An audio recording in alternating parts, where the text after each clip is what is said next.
Hello everyone, welcome to अमको education. मैं शिवानी। गुर्जर प्रतिहार empire एक नई टॉपिक के साथ। जैसे कि आपको पता है, हमने हिस्ट्री की जो सीरीज़ है उसको स्टार्ट किया हुआ है, जिसमें हम एशियन इंडियन हिस्ट्री को पहले ही कंप्लीट कर चुके हैं। और अब हमारी स्टार्ट हो रही है मेडिवल इंडियन हिस्ट्री, जिसमें ऑलरेडी मैं एक लेक्चर आपको करा चुकी हूँ पाल डायनेस्टी से रिलेटेड। इसमें हम पढ़ेंगे गुर्जर प्रतिहार एम्पायर के बारे में। ये सभी लेक्चर्स आपके लिए बहुत ज़्यादा इंपॉर्टेंट होने वाले हैं, चाहे आप यूपीएससी की तैयारी कर रहे हो, चाहे एसएससी की, रेलवे की, और बाकी जितने भी जो कॉम्पिटिटिव एग्जाम है, आपके लिए लेक्चर उसमें बहुत ज़्यादा बेनिफिशियल होंगे। जनरल अवेयरनेस के हिसाब से भी ये सभी लेक्चर्स आपके लिए ज़रूरी हैं, क्योंकि देखिए इसमें हम इंडिया के इतिहास की बात कर रहे हैं, तो हमारे लिए अपने देश के इतिहास को जानना बहुत ज़रूरी है, चाहे हम किसी गवर्नमेंट एग्जाम की प्रिपरेशन कर रही हों या ना भी कर रही हों। ठीक है, तो चलिए लेक्चर को स्टार्ट करते हैं गुर्जर प्रतिहार एम्पायर के साथ। तो सबसे पहले हम बात करेंगे, मैप से स्टार्ट करेंगे। चीज़ें मैप से स्टार्ट होती हैं तो ज़्यादा ईजी लगती हैं। तो जैसे कि हम देख रहे हैं इस मैप में कि ये जो पूरा हमारा ये ऊपर नॉर्दर्न इंडिया, इस पर गुर्जर प्रतिहार, पालाज और राष्ट्रकूट से पहले जो पूरा नॉर्दर्न इंडिया है, इस पर जो रूल था वो जो वर्धन डायनेस्टी थी, हर्षवर्धन, उनका था। और वो बहुत ही ज़्यादा अपने आप में एक ब्रेव और पावरफुल किंग थे, तो इसीलिए पूरे नॉर्दर्न इंडिया को उन्होंने बहुत ही अच्छे से कंसोलिडेट करके रखा हुआ था, और पूरे एरिया को अपने जो अंदर उन्होंने इसको कॉन्क्वायर किया हुआ था। सब कुछ बहुत अच्छे से चल रहा था उनके टाइम पे, पॉलिटिकली सब कुछ स्टेबल था। लेकिन हर्षवर्धन के बाद, उनके बाद जो उनके और जो दूसरे उनके सक्सेसर आते हैं, वो इतने ज़्यादा ना तो पावरफुल होते हैं, ना एफिशिएंट होते हैं, और ना एबल होते हैं कि वो इतने बड़े एरिया को अच्छे से संभाल सकें। तो होता क्या है, अब जैसे कि हमें पता ही है कि जैसे ही जो किंग है वो वीक पड़ने लग जाता है, तो जो छोटे छोटे जो बाकी प्रोविंसेस होती हैं वो अपने आप को इंडिपेंडेंट डिक्लेयर कर देती हैं। यहाँ पर भी वही होता है। अब जैसे ही जो हर्षवर्धन की जो डायनेस्टी थी उसका डिक्लाइन हो जाता है, तो यहाँ पर ये तीन जो सबसे प्रोमिनेंट जो हमें डायनेस्टीज देखने के लिए मिलती हैं, वो है एक पालास की, गुर्जर प्रतिहार और राष्ट्रकूट। इनमें अगर मैं सबसे स्ट्रॉन्ग की बात करें, तो जो सबसे जो अच्छी और स्ट्रॉन्ग और पावरफुल की बात करें, तो वो राष्ट्रकूट थे। लेकिन राष्ट्रकूट फिर भी कहीं ना कहीं यहाँ पर साउथ में ही रेस्ट्रिक्ट थे। ठीक है, ऊपर आते ज़रूर थे, वो यहाँ तक अटैक ज़रूर करते थे, लेकिन कुछ दिन बाद फिर से वापस यहाँ पर। तो उनका जो ज़्यादा जो उनका ध्यान था, वो उनका जो नीचे वाला जो साउथ वाला पार्ट है, वहाँ पर ध्यान था। ये जो आप लाइन देख रहे हैं इस तरह से, जो ये हम इस फिगर में देख सकते हैं कि यहाँ पर ये आप देख रहे हो, ये पूरा जो एरिया है गुर्जर प्रतिहार का था।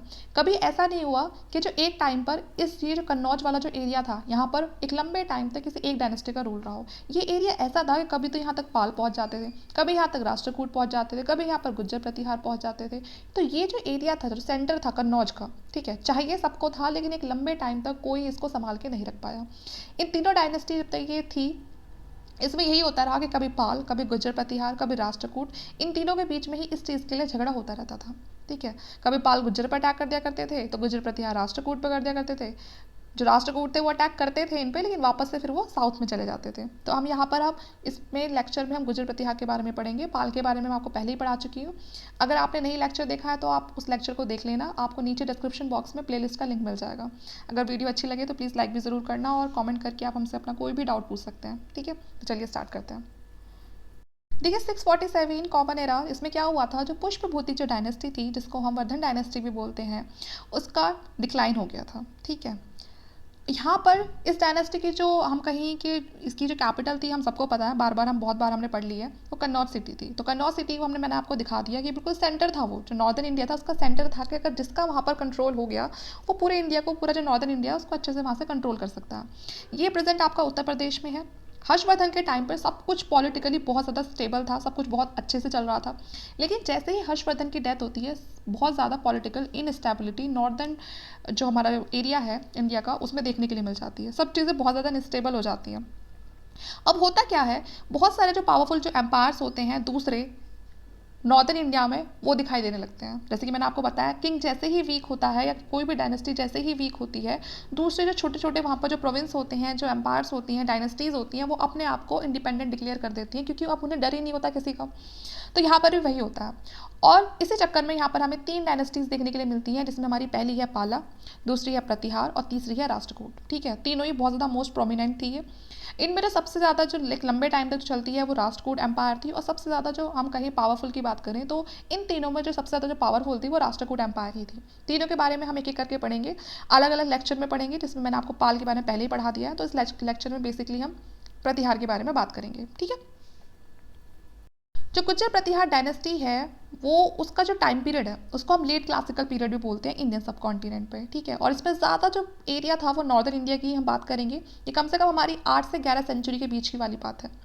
ऐसा कहा जाता है कि जो गुज्जर प्रतिहार डायनेस्टी है इसके जो फाउंडर है वो हरिचंद्रा है, और हरिचंद्रा ने इसको स्टैब्लिश कर दिया था 6th सेंचुरी में ही। अब देखिए 6th सेंचुरी में किसका रूल था? गुप्ता डायनेस्टी का एंड हुआ था, बिल्कुल डिक्लाइन होनी शुरू हो गई थी 6th सेंचुरी में। उस समय ही जो गुज्जर प्रतिहार डायनेस्टी थी वो बन चुकी थी, लेकिन इतनी ज़्यादा भी फेमस या हम कहेंगे कि एक किसी एक बड़े लार्ज एरिया पे इसका कोई कंट्रोल नहीं था कि जो उसको पहचान मिल पाती। पहचान मिलेगी इसको अब 8 से 11 सेंचुरी के बीच में। पहले ये रूल करते हैं उज्जैन पर, लेकिन बाद में इनका जो रूल है, इनका जो एरिया है वो बढ़ जाता है कन्नौज तक। जैसे कि मैंने आपको बताया, जो कन्नौज वाला एरिया है वो ऐसा एरिया था कि कभी उस पर पाल का कंट्रोल है, कभी उस पर गुज्जर प्रतिहार का कंट्रोल है, कभी उस पर राष्ट्रकूट का कंट्रोल है। तो इसीलिए एक टाइम ऐसा भी आता है कि जब उस पर गुज्जर प्रतिहार का कंट्रोल होता है। तो पहले ये उज्जैन तक सीमित थे, आगे चल के फिर ये कन्नौज पर भी रूल करते हैं। ठीक है, फाउंडेड किसने किया? ये फाउंडर कौन थे इसके? हरिचंद्रा थे 6th सेंचुरी में। ठीक है, लेकिन इतना ज़्यादा फेमस नहीं था। अब देखेंगे फेमस कैसे कैसे होगा। Origin of the Gujjar Pratiharas, origin की बात करें तो बहुत ही ज़्यादा कंट्रोवर्शियल पॉइंट है, ठीक है ना, मैटर ऑफ डिबेट है, क्योंकि कोई भी एक हमारे पास हम कह सकते हैं कि एक कोई भी हमारे पास एक सॉलिड एविडेंस नहीं है कि इस बेसिस पर हम कह सकें कि नहीं इनका ऑरिजिन यही था। ठीक है, अलग अलग हमारे पास थ्योरीज है, एक एक करके पढ़ते हैं। कुछ लोग कहते हैं कि जो गुज्जर प्रतिहार थे वो फॉरेन पीपल्स थे, ठीक है ना, वो बाहर के लोग थे और वो यहाँ आके इंडियन सोसाइटी में मिल गए थे। ठीक है, और जिन लोगों में वो मिले थे उस जगह का नाम था गुज्जर देश। ठीक है ना, तो इसीलिए इस जो पूरी जो कम्युनिटी जो बनकर आई, ठीक है, बाहर फॉरेन पीपल की और इंडिया की जो सोसाइटी थी उनका जो एक मिक्सचर जो निकल कर आया वो बना गुज्जर। ठीक है, तो ये एक ट्रैवल ग्रुप निकल कर आया।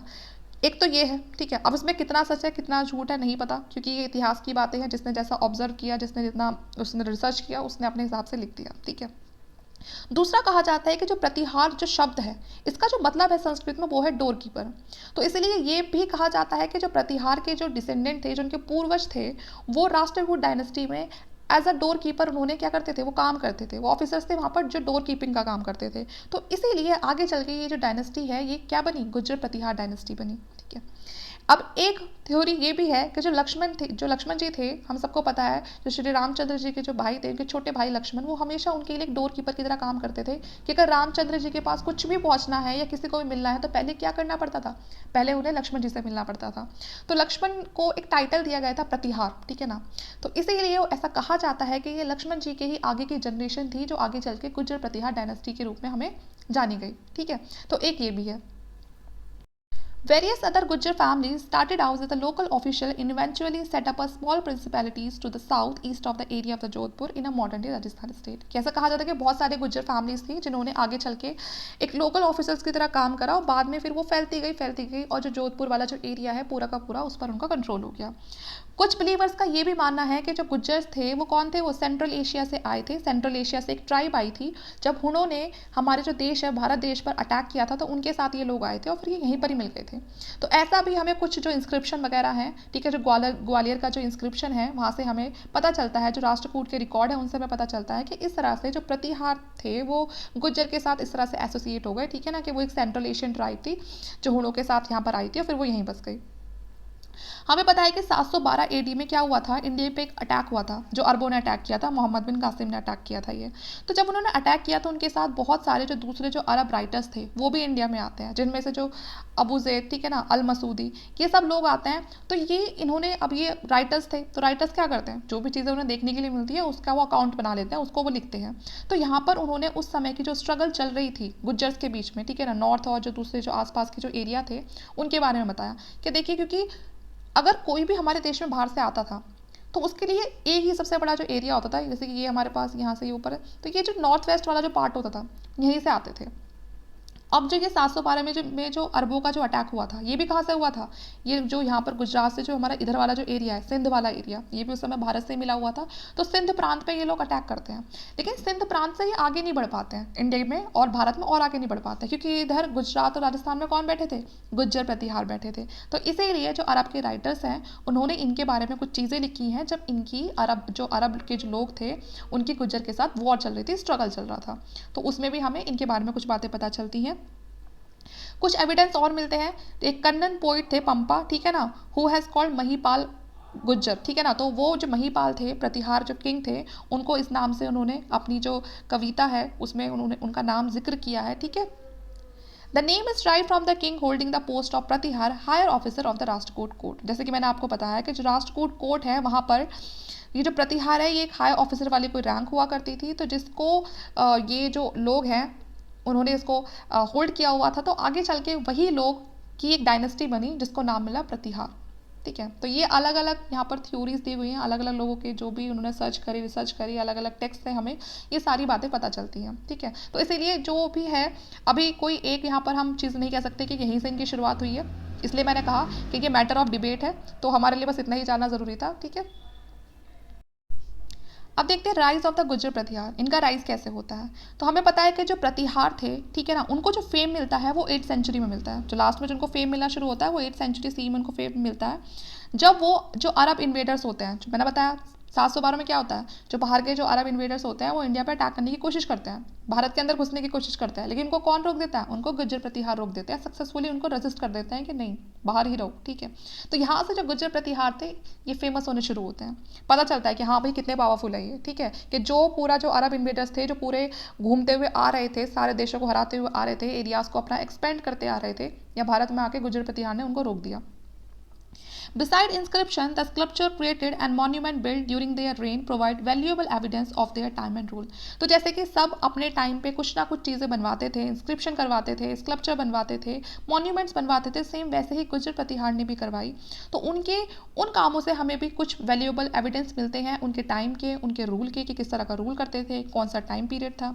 कुछ प्राइमरी लिटरेरी सोर्सेज भी मिलती हैं, जो कि अरब जो मर्चेंट्स थे वो जो हमारे देश में आते थे, ठीक है, तो जिनमें एक सुलेमान थे, वो 9th सेंचुरी में आए थे गुर्जर प्रतिहार के टाइम पे, तो अपने साथ वो मतलब उन्होंने कुछ अकाउंट्स वगैरह लिखे और फिर वो उन्हें यहीं छोड़ गए, तो उससे भी हमें जो गुर्जर प्रतिहार है उनके बारे में पता चलता है। अल मसूदी जो गुजरात आए थे, उनके भी कुछ हमें ट्रैवल अकाउंट्स मिलते हैं। ग्वालियर के इंफॉर्मेशन में से भी हमें इस डायनेस्टी के बारे में काफ़ी ज़्यादा जो इंपॉर्टेंट इंफॉर्मेशन है वो जानने के लिए मिलती है गुर्जर प्रतिहार के बारे में। अब हम बात करेंगे नागभट्ट फर्स्ट की। ये बहुत ही इंपॉर्टेंट रूलर है गुर्जर प्रतिहार की, अगर हम बात करते हैं तो उनकी डायनेस्टी की एक बहुत ही इंपॉर्टेंट रूलर है। He was the first significant king of the dynasty because of his achievement that including the defeat of the Arab and established his dominion till Poonch। तो देखिए नागभट्ट इसलिए ज़्यादा फेमस है, वैसे तो देखिए जाए जो उसके फाउंडर है गुर्जर प्रतिहार के वो हरिचंद्र थे, ठीक है, उनके टाइम पे कोई इतनी ज़्यादा पावरफुल नहीं थी ये डायनेस्टी। पावरफुल कब बनती है, नागभट्ट फर्स्ट के टाइम पे। क्यों बनती है, जब ये अरबों को डिफीट कर देते हैं, जब वो हमारे देश में घुसने की कोशिश करते हैं, ठीक है, और ये अपना जो डोमिनियन होता है उसको भोज तक ये पूरा का पूरा स्टैब्लिश कर देते हैं और अरबों को बाहर कर देते हैं। ये डिफीट करते हैं जुनेद को। उस समय जुनेद कौन था, जो अरब हमारे देश में घुसते आ रहे थे उनका अरब कमांडर था जुनेद। तो सबसे पहले जुनेद को हराते हैं ये, फिर जुनेद का एक सक्सेसर होता है तामिन, फिर ये तामिन को हराते हैं in the battle of Rajasthan. Rajasthan में जो बैटल होती है, जुनेद के जो आगे जो सक्सेसर होता है, क्योंकि जुनेद को तो हरा दिया, अब जुनेद अपना सक्सेसर भेजता है तामिन, उसको भी हरा देते हैं Nagabhata first. He interested a powerful kingdom to his successor including Malwa and a parts of Rajasthan. आगे चल के ये मालवा को भी अपने में मिला लेते हैं, राजस्थान के भी कुछ पार्ट होते हैं उनको अपने किंगडम में मिला लेते हैं। कौन, Nagabhata first. He fought against the Rashtrakuta. इनके कुछ झगड़े राष्ट्रकूट डायनेस्टी के साथ भी होते हैं। राष्ट्रकूट कहाँ पर थी, गुर्जर प्रतिहार के नीचे या साउथ में, नर्मदा रिवर से आगे आगे, ठीक है, लेकिन वहाँ पर क्या करते हैं, ये अनसक्सेसफुल हो जाते हैं। राष्ट्रकूट के साथ इनकी जितनी भी वॉर होती हैं उसमें ये लोग थोड़ा हार ही जाते हैं, ठीक है, और उसके बाद किसके साथ कौन सक्सीड करता है इनको, इन्हीं का भतीजा होता है काकुशत, ठीक है ना, ये इनको आगे चल के सक्सीड करता है। ठीक है, नागभट्ट फर्स्ट के बारे में हमने जान लिया, ये काफ़ी ज़्यादा हम कह सकते हैं एफिशिएंट रूलर थे क्योंकि अरबों को रोक देते हैं, तो बहुत बड़ी बात थी उस समय ये। तो देखिए ये पूरा जो प्रतिहार डायनेस्टी का ये वाला जो एरिया था, जिससे कि हमें पता चलेगा, ये यहाँ पर ये था, यहाँ पर ये सिंध प्रांत था। तो यहाँ पर क्या होता है, ये अरब यहाँ तक तो आ जाते हैं, लेकिन इससे आगे जो गुर्जर प्रतिहार है वो इनको आने नहीं देते, ठीक है, वो मना कर देते, नहीं इससे आगे नहीं आओगे। तो ये पूरा कौन सा रहता है, ये प्रतिहार डायनेस्टी थी, ठीक है, ये हमारी पाल डायनेस्टी थी, ये नीचे यहाँ पर आपकी राष्ट्रकूट डायनेस्टी थी। अब नागभट्ट के बाद हम देखकर उनके जो नेफ्यू होते हैं वो आते हैं, लेकिन वो तो कोई पावरफुल नहीं होते वो भी। अब दूसरा कौन सा फेमस किंग आएगा, वत्सराज, ठीक है ना, गुर्जर प्रतिहार में अब वत्सराज आएंगे, इनका टाइम पीरियड 775 से 800 सीई का, ठीक है। सबसे पहले ये फेमस किस लिए है कि ये किसको हरा देता है, भंडी डायनेस्टी को हरा देता है। ये भंडी डायनेस्टी कहाँ पर रूल कर रही थी, ये कन्नौज पर रूल कर रही थी, तो कन्नौज में सबसे पहले ये भंडी जो डायनेस्टी होती है इसको हटा दे कि तुम यहाँ से हटो। उसके बाद ये धर्मपाल को भी डिफीट करते हैं। धर्मपाल कौन था, ये पाल रूलर था, ठीक है ना, जो बंगाल और बिहार पर जिस टाइम पर रूल चला था पाल डायनेस्टी का, तो उनका एक बहुत ही इंपॉर्टेंट रूलर था धर्मपाल। उसके बाद ये धर्मपाल को हरा देते हैं, ठीक है, और यहाँ पर कौन से फाउंडेशन रखते हैं, गुर्जर प्रतिहार की रख देते हैं। अब होता क्या है, Dhruva Rashtrakuta dealt with a serious blow capturing the insignia of a royalty that the Vatsaraja had captured from the Palas. अभी वत्सराज ने धर्मपाल को हराया ही था, पाल डायनेस्टी को हराया ही था, कि नीचे से कौन आ जाता है, राष्ट्रकूट का एक इंपॉर्टेंट रूलर होता है ध्रुव, वो आके वत्सराज पे अटैक कर देता है, और जो वत्सराज है उसने भी जितनी इज्जत कमाई ये उसका कबाड़ा करके चला जाता है। ठीक है, सारा का सारा ये कैप्चर कर लेता है। अब क्या हुआ, अब जो वत्सराज है क्या हो गया, वो वीक हो गया। ठीक है, अब वो वीक हो गया तो इस वजह से क्या होता है, वो अपनी जो बाकी की जो ज़िंदगी होता है वो उसमें वापस से वो जो इज्जत और वो जो उसने कमाया होता है, जो उसका एरिया होता है, उसको वो वापस से नहीं जीत पाता है उन लोगों से। और क्या होता है, वो जो राजस्थान के जो जंगल होते हैं, डेजर्ट होते हैं, वहाँ पर वो इधर उधर घूमने लग जाता है और उसी में उसकी जो ज़िंदगी होती है वो निकल जाती है। ठीक है, तो मैंने कहा कि इन सब में आपस में झगड़ा चलता रहता था।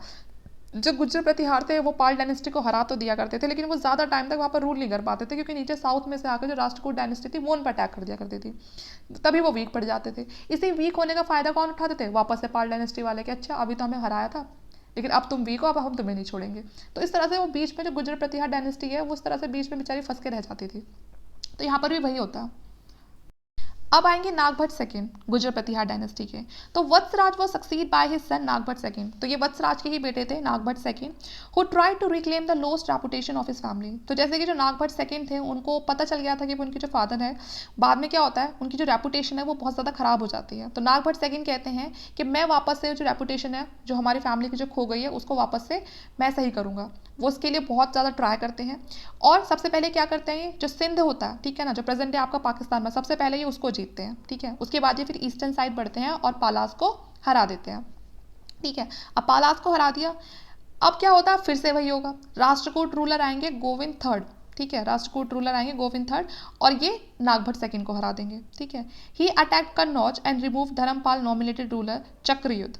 ठीक है, अब फिर क्या होता है, ये कन्नौज पर अटैक करते हैं, ये कन्नौज पर अटैक करते हैं, और वहाँ से जो धर्मपाल का जो नॉमिनेटेड रूलर होता है, जैसे कि मैंने आपको अभी बताया लास्ट में क्या हो रहा था, लास्ट में अभी जो वत्सराज था उस पर अटैक कर देते हैं राष्ट्रकूट वाले। तो जो वत्सराज होता है वो तो वहाँ से निकल जाता है फिर, है ना, वो तो वही पूरा का पूरा जो रेगिस्तान वगैरह होता है उसी में काट के अपनी ज़िंदगी वापस से बिता देता है। तो इसी बात का फ़ायदा उठाते हैं पाल डायनेस्टी।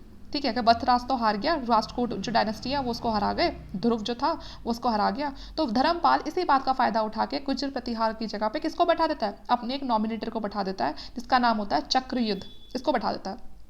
ठीक है, अब इस चक्रयुद्ध मजे से वहाँ पर रूल कर रहा होता है, जो कन्नौज में वहाँ से एकदम अच्छे से रूल चला रहे होते हैं।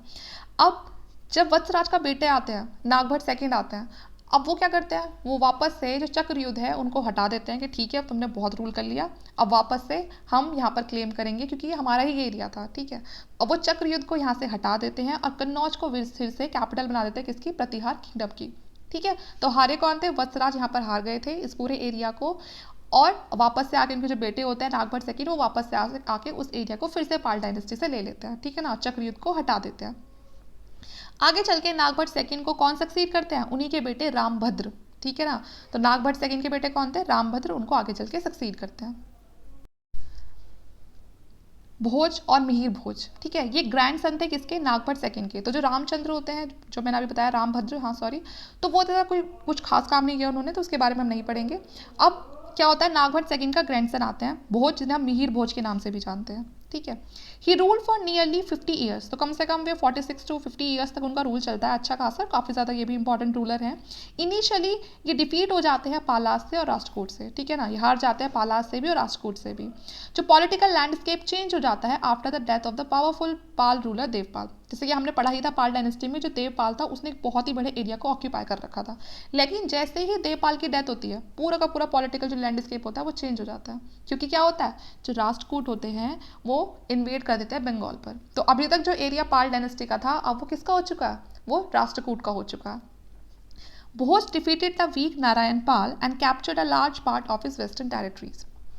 अब भोज का बारी आती है कि भोज क्या करते हैं, ये नारायण पाल पे, जो कि पाल डायनेस्टी का एक वीक रूलर होता है, ये उस पर अटैक कर देते हैं, नारायण पाल जी पे, उन पर अटैक कर देते हैं। और पूरा का पूरा जो नारायण पाल का जो पूरा का पूरा जो एरिया होता है, अब वो किसका होता है, वेस्टर्न टेरिटरीज, वो किसकी हो जाती है, वो भोज की हो जाती है। ठीक है, तो जो भोज थे उन्होंने राष्ट्रकूट रूलर जो कृष्णा सेकंड थे, सॉरी यहाँ पर करेक्शन कर लीजिएगा, ये कृष्णा सेकंड है। ठीक है, तो ये इन पर अटैक करते हैं। ठीक है, हाँ, अटैक होता है। ठीक है ना, तो ये इन पर अटैक कर देते हैं कृष्णा सेकंड पर and defeated him on the bank of Narmada. ठीक है, और उनको डिफीट कर देते हैं नर्मदा बैंक पर। ठीक है ना, जो नर्मदा की जो रिवर है उसके किनारे पर उसको डिफीट कर देते हैं, और वहाँ से फिर कौन सा एरिया उनका हो जाता है, जो मालवा है, अब वो पूरा का पूरा किसका हो गया, भोज का हो गया। He managed to annex many part of the Pala Empire in the eastern India and recover territories. कि बहुत सारा जो बाकी पार्ट जो होता है, जो पाला एम्पायर्स होता है, उनका जो बाकी जो पार्ट होता है उसको भी काफ़ी हद तक ये अपनी टेरिटरी से मिला लेते हैं। गुजरात, राजस्थान, मध्य प्रदेश, ठीक है, और एक और आगे तक अपना जो एम्पायर होता है उसको आगे तक लेके जाते हैं। तो इसीलिए जो मिहिर भोज है वो इंपॉर्टेंट होते हैं। किस पर अटैक करते हैं, कौन से राष्ट्रकूट पर अटैक करते हैं, ये कृष्णा सेकंड पे, ठीक है ना, कृष्णा सेकंड पर अटैक करते हैं और उनको हरा भी देते हैं। और बाद में जो मालवा है उस पर इनका अपना खुद का पोजेशन हो जाता है और जो बाकी एरियाज होते हैं उनको भी अपनी एम्पायर में मिला लेते हैं। गुजरात, राजस्थान, मध्य प्रदेश, उनको अपनी एम्पायर में मिला के उसको और बड़ा कर लेते हैं।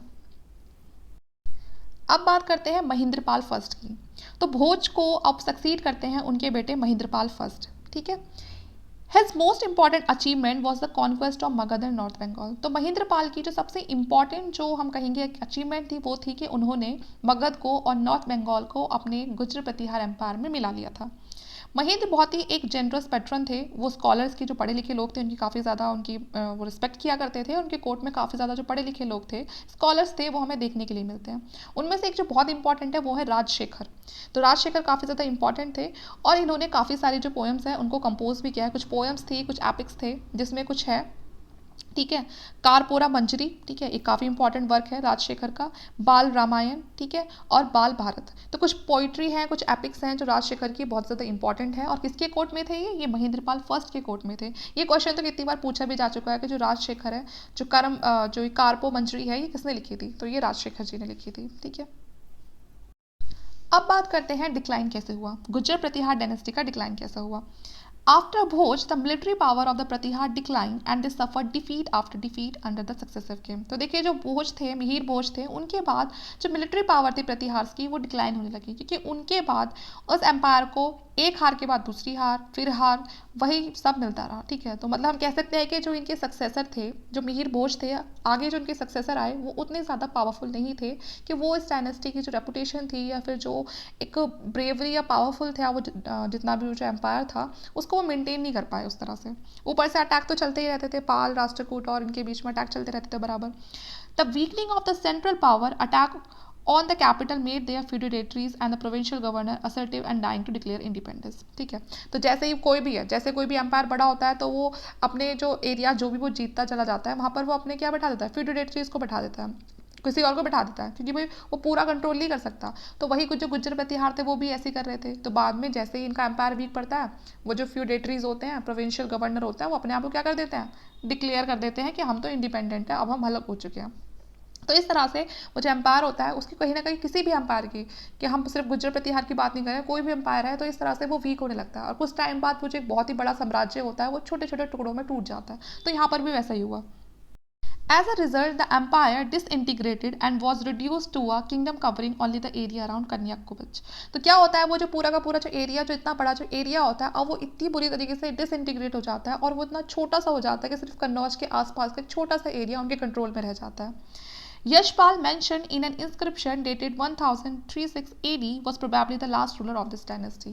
और कुछ हमें जो इंस्क्रिप्शन है उनमें पता चला है, उनमें ऐसा मेंशन किया हुआ है कि इस डायनेस्टी के, अगर हम लास्ट रूलर की बात करें तो जो यशपाल हैं वो इस डायनेस्टी के लास्ट रूलर हैं, ठीक है ना। गुर्जर प्रतिहार डायनेस्टी के जो सबसे लास्ट रूलर हैं वो यशपाल है।